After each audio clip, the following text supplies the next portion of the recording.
शारीरिक शिक्षा कक्षा 6 अध्याय आसन। पहले आते हैं प्रश्न।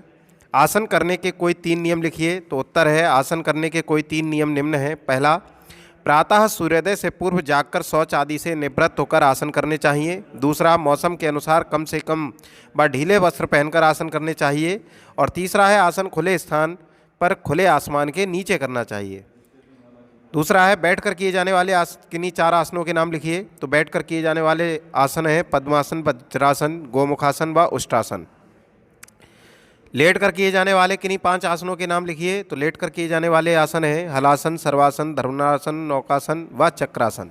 इसके बाद में अगला प्रश्न है पवन मुक्त आसन से होने वाले लाभ के बारे में बताइए। तो पवन मुक्त आसन से कब्ज नहीं रहती, पेट की चर्बी कम हो जाती है, जिस कारण मोटापा कम होने लगता है।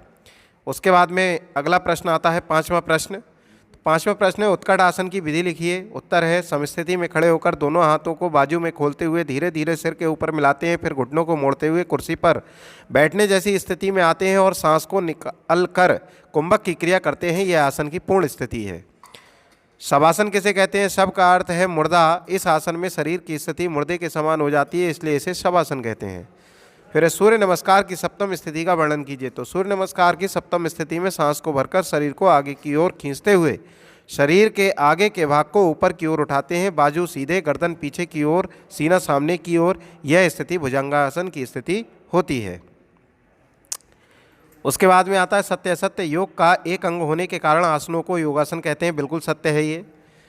फिर है आसनों को जल्दी जल्दी करना उचित रहता है। आसनों को जल्दी जल्दी नहीं करना चाहिए, इसलिए असत्य है।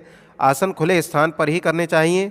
आसन बिल्कुल खुले स्थान पर करने चाहिए, इसलिए ये सत्य है।